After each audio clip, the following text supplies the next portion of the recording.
రాజోలు అనే పదం కోనసీమ కొబ్బరి బొండంలో ఎంత తీపి ఉంటుందో నాకు అంత తీగి ఉండదు ఆ మాట. రోజు జనసేన 2019లో ఒక్క విజయం, ఒక్క రాజోలు విజయం.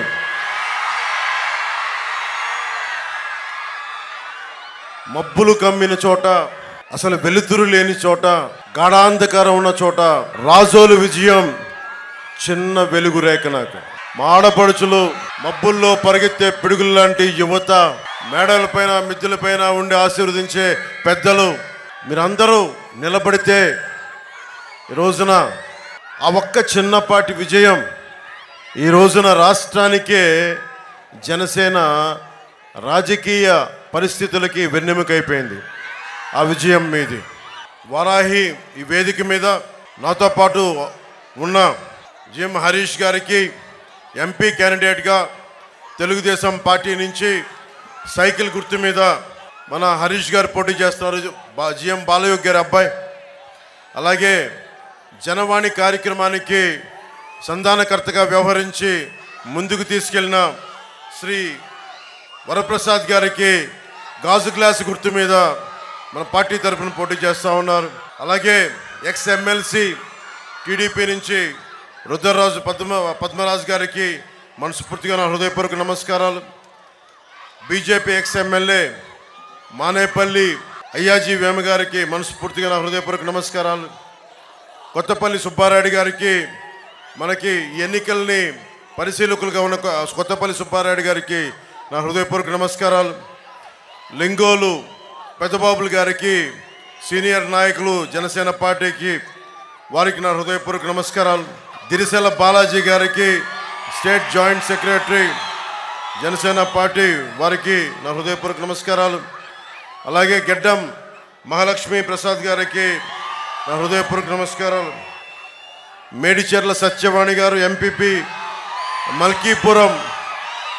మనం ఆ రోజు గుర్తుంది సభలో, మన మల్కీపురంలో శ్మశానం లేదనేది, ఆ శ్మశానం అవసరాన్ని మనం తీర్చుదాం. అలాగే వనమాలి ములా స్వామి గారు సీనియర్ టీడీపీ నాయకులు, మత్స్యకార సామాజిక వర్గం నుంచి వచ్చిన వారికి నా హృదయపూర్వక నమస్కారాలు. కేతా శ్రీని గారికి MPP, Razole state BCCL secretary Telugu Desam పార్టీకి, వారికి కూడా నా హృదయపూర్వక నమస్కారాలు. ఇక్కడి నుంచి వచ్చిన తెలుగుదేశం కార్యకర్తలకి, జనసేన నాయకులకి, జన సైనికులకి, తెలుగు మహిళలకి, వీర మహిళలకి, యువతులకి, నా అక్క చెల్లెలకి, మా ఆడపడుచులకి, పెద్దలకి మరోమారు ధన్యవాదాలు తెలుపుకుంటాం. మరోమారు హృదయపూర్వక నమస్కారాలు. ఇది మనకి 18 రోజులు మిగిలి ఉంది. 5 సంవత్సరాల నుంచి పనిచేస్తూ ఉన్నాం. ఈ 5 సంవత్సరాల నుంచి మనం రోడ్ల మీదే ఉన్నాం.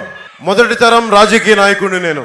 వైఎస్ జగన్ గారి లాగా వారి తాతల దగ్గర నుంచి, వారి తండ్రుల దగ్గర నుంచి 150 సంవత్సరాలు ఉన్న కాంగ్రెస్ పార్టీ నుంచి వచ్చిన వాడిని కాదు.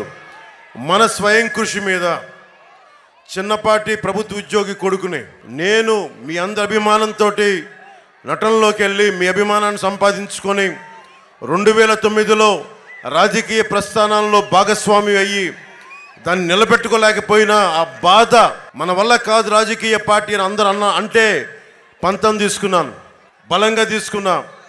దశాబ్దం నుంచి ఎవ్వరి ఆసరం లేకుండా ఒక్క మీ గుండెల్లో మీరు ఇచ్చిన బలమే ఈ రోజున జనసేన నిలబెట్టింది. జగన్ వెళ్ళిపోయే సమయం అయిపోయింది. శ్రీకాకుళం, విజయనగరం, ఉభయ గోదావరి జిల్లాలు, నర్సాపురం, ఏ మూలకి వెళ్ళినా, నిన్న రైల్వే కోడూరు వెళ్ళినా, రాజంపేట, కడప వెళ్ళినా, తిరుపతి వెళ్ళినా, ఏ మూలకి వెళ్ళినా ఒకటే, ప్రభుత్వం మారిపోతుంది, వైసీపీ ఓడిపోతుంది. దీంట్లో ఏమాత్రం సందేహం లేదు. నేను ఎన్ని చెప్పినా, నేను మీకు ఇప్పుడు కూర్చోబెట్టి ఓటు వెయ్యడమే మార్పు. రాజోలకి మనం ఏం చేయగలం, రాజోలకి మనం ఎలా నిలబడగలం? ఇది కోనసీమ ప్రాంతం. ఇది కొబ్బరి చెట్టుని పెద్ద కొడుకుగా చూసుకునే నేల. ఇది వరప్రసాద్ గారు చెప్తా ఉన్నారు, రాష్ట్ర విభజన జరిగినప్పటి నుంచి కూడా కోనసీమ జిల్లాల మీదే దృష్టి అందరికీ.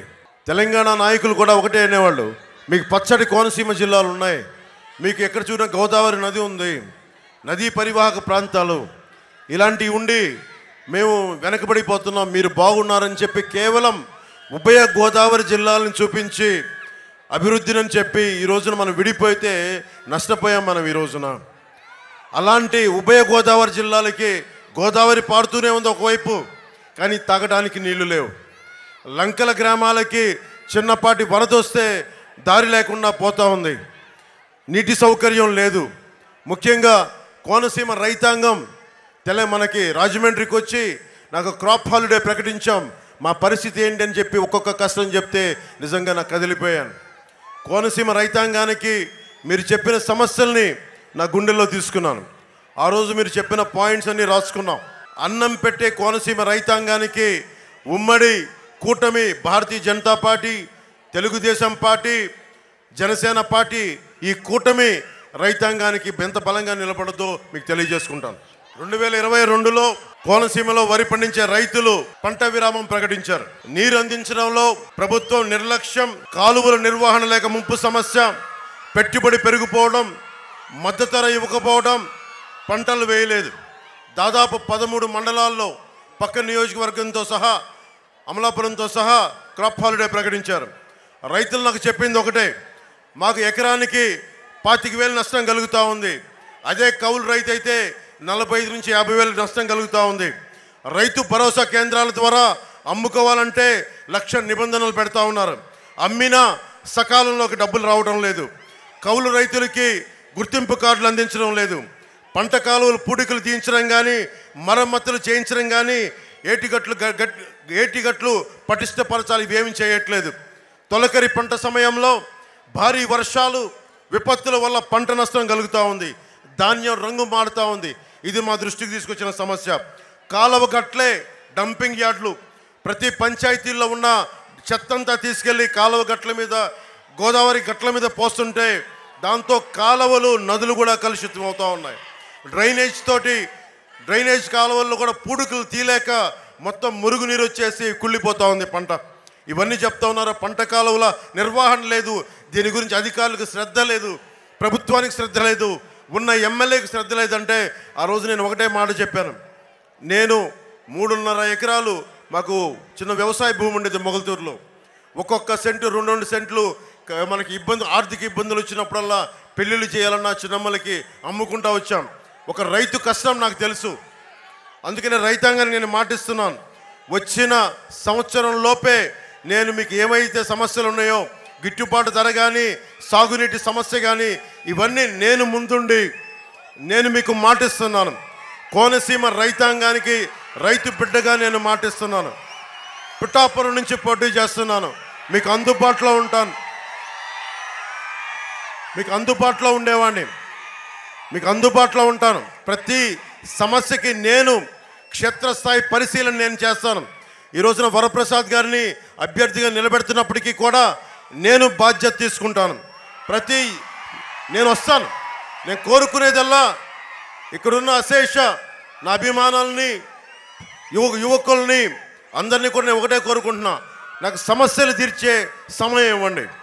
ఫోటోలకి మీద పడ్డా, లేదంటే నన్ను వెళ్ళనివ్వకపోయినా క్షేత్రస్థాయి నాకు పర్యటన చేయాలంటే మీద పడితే నేను సమస్యల్ని నేను తీర్చలేను. నేను కోరుకునేది అదొక్కటే. రైతాంగం కోసం నేను వచ్చినప్పుడు, ఒక సమస్య కోసం నేను వచ్చినప్పుడు నాకు సమస్యని పరిశీలించే అవకాశం కల్పిస్తే నేను అన్నీ వదిలి వచ్చిన వాడిని. మీకు తెలుసు, 200 కోట్ల పైన సంపాదిస్తే తప్ప 70 కోట్లు ట్యాక్స్ కట్టలేము. నేను 70 కోట్లు ట్యాక్స్ కట్టాను 5 సంవత్సరాల్లో. అది నా సంపాదన. నాకు రాజకీయాల్లో డబ్బు సంపాదన అవసరం లేదు. కానీ మీ కష్టాలను తీర్చడానికి మీకు ఇంట్లో ఒకటిగా నేను ఈ రోజు రాజకీయాల్లోకి వచ్చాను. ముఖ్యంగా రైతాంగం చెప్పింది, నీటి తీరువ సంఘాలు ఉండేవి, అవి రద్దు చేశాడు. ఆ వ్యవస్థను చంపేశాడు జగన్. కూటమి ప్రభుత్వం రాగానే నీటి తీరువ సంఘాలని పునరుద్ధరణ చేస్తాం. అలాగే వాటికి ఎన్నికలు పెట్టడం మానేశారు. సంఘాలన్నీ కలిపి పూడికలు, కాలువలు, మరమ్మతులన్నీ చేసేవారు. గ్రామ సభలను పెట్టుకొని ఏ కాలువలకి ఏమేం చేయాలో నిర్ణయించుకునేవాళ్ళు. దానికి అవన్నీ లేకపోవడం వల్ల ఈ రోజున అన్ని రకాల వ్యర్థాలు వెళ్ళిపోయి పూడికలు లేక నష్టపోతా ఉన్న రైతాంగం. రైతులు పెట్టుబడి ఖర్చులు పెరిగిపోయినాయి. ధవళేశ్వరం నుంచి అంతర్వేది వరకు ఉన్న పంట కాలువల్లో దారి పొడవున డ్రైనేజ్ కలవటం వల్ల పంట పొలాల్లోకి వ్యర్థాలు చేరి పంట నాశనం అవుతూ ఉంది. దిగుబడులు తగ్గిపోయాయి. నేను ఆ నీటి తీరువ సంఘాలని పునరుద్ధరణ చేసి ఆ జరుగుతున్న నష్టాన్ని మేము కట్టడి చేస్తాం. మద్దతు ధర ఇప్పించే బాధ్యత జనసేన, టీడీపీ, భారతీయ జనతా పార్టీ ప్రభుత్వం తీసుకుంటుంది. పండిన పంట ఈ రోజున వైసీపీకి పండిన పంటకి కొన్నా కానీ డబ్బులు ఎప్పుడు ఇస్తున్నారో తెలియని పరిస్థితి. మేము మీకు సకాలంలో అందించే పరిస్థితి మేము తీసుకొస్తాం. జగన్ వచ్చాక దాదాపు 20,000 ఎకరాల్లో క్రాప్ హాలిడే ప్రకటించారు. క్రాప్ హాలిడే ప్రకటించడం అంటే సమ్మె చేయటం. రైతు అన్నం పెట్టే రైతు సమ్మె చేస్తే మన చేతుల్లోకి, మన ప్లేట్లోకి ముద్ద రాదు. అలాంటి రైతు కష్టానికి కూర్చొని రావాల్సిన ఎమ్మెల్యేలు ఒక్కరు రాలా. ఇక్కడ కూర్చున్న రాపాక 5 ఎకరాల్లో, రాపాక వరప్రసాద్ గారు 5 ఎకరాల్లో ఇల్లు కట్టుకున్నాడు, కానీ కోనసీమ రైతాంగానికి కన్నీళ్లు తోడటానికి మనసు రాలా. అలాగే కోఆపరేటివ్ సెక్టార్, ముఖ్యంగా రైతులకి వ్యవసాయ రుణాలు ఇచ్చే కోఆపరేటివ్ సెక్టార్ని సంపూర్ణంగా చంపేశారు, నిర్వీర్యం చేశారు, భ్రష్టు పట్టించారు. ఒకప్పుడు దాతలను చైర్మన్గా, డైరెక్టర్గా ఎన్నుకునేవాళ్ళు. ఆ ఎన్నికల వ్యవస్థని తీసేసి రైతాంగానికి ఏమాత్రం సంబంధం లేని, ఒక రైతు కష్టం తెలుసుకోలేని, తెలియని వ్యక్తి అయిన ఎమ్మెల్సీ అనంతబాబు అనే వ్యక్తిని అగ్రో లోన్స్ ఇచ్చే కోఆపరేటివ్కి చైర్మన్గా చేశారు. అనంతబాబు అనే వ్యక్తి మీకు తెలుసు. తన కింద పనిచేసే ఒక దళిత కులానికి చెందిన డ్రైవర్ని చంపేసి డోర్ డెలివరీ చేసిన వ్యక్తి. ఇదే కనుక ఒక చిన్నపాటి దెబ్బ ఇద్దరు కొట్టుకుంటేనే పోలీసులు కేసులు పెడతారు. జగన్ మీద చిన్న గులకరాయి పెడితే మొత్తం ఆ కుర్రాన్ని పట్టుకున్నారు. ఒక డ్రైవర్ ఏ కులానికి చెందినవైనా కావచ్చు, ప్రత్యేకించి దళిత కులానికి చెందిన డ్రైవర్ని ఎమ్మెల్సీ చంపేసి డోర్ డెలివరీ చేస్తే ఈ రోజుకి దానికి అతి గతి లేదు. మళ్ళీ వైసీపీకి ఓట్లు ఏమైనా అడుగుతాడు. దీన్ని బట్టి ఆలోచించండి ఎంత దిగజారిపోయిన ప్రభుత్వాలు. ఇది మీకు నష్టం, మనకి నష్టం. ముఖ్యంగా ఇందాక హరీష్ గారు మాట్లాడుతూ అంబేద్కర్ కోనసీమ జిల్లాగా అన్నప్పుడు నిజంగా చెప్తా ఉన్నాను, అంబేద్కర్ గారిని మనందరం గౌరవించే వ్యక్తి. అలాంటి వ్యక్తి పేరు కోనసీమకు పేరు పెడితే ఎవరైనా సరే ఎందుకు గొడవలు పెడతారు? ఎవరికి అవసరం ఉంది? సర్ ఆర్థర్ కాటన్ దొరనే మనం గుండెల్లో పెట్టుకొని పూజిస్తాం. మొత్తం గోదావరి జిల్లాలు విదేశీయుణ్ణి, తెల్ల జాతీయుణ్ణి, శ్వేత జాతీయుణ్ణి మొత్తం గుండెల్లో పెట్టుకొని పూజిస్తాం. అలాంటిది అంబేద్కర్ కోనసీమ జిల్లాగా పేరు పెడితే దానికి అవసరం ఏముంది? గొడవ పెట్టుకోవాల్సిన అవసరం ఏముంది? కానీ సమస్య ఏంటంటే వైసీపీ కులాల మధ్య చిచ్చులు పెట్టడానికి, ప్రతి కులంలో కొన్ని వాదోపవాదాలు ఉంటాయి. వ్యక్తులకు కొంతమందికి పడవు. ఉదాహరణకి పక్కన ఉన్న రామచంద్రాపురం చూడండి, తోట త్రిమూర్తులు గారికి, పిల్లి సుభాష్ చంద్రదాస్ గారికి పడేది కాదు. ఇద్దరు వ్యక్తుల మధ్య గొడవ, అది కులాల మధ్య గొడవ అవ్వాల్సిన అవసరం లేదు. రంగా గారికి కానీ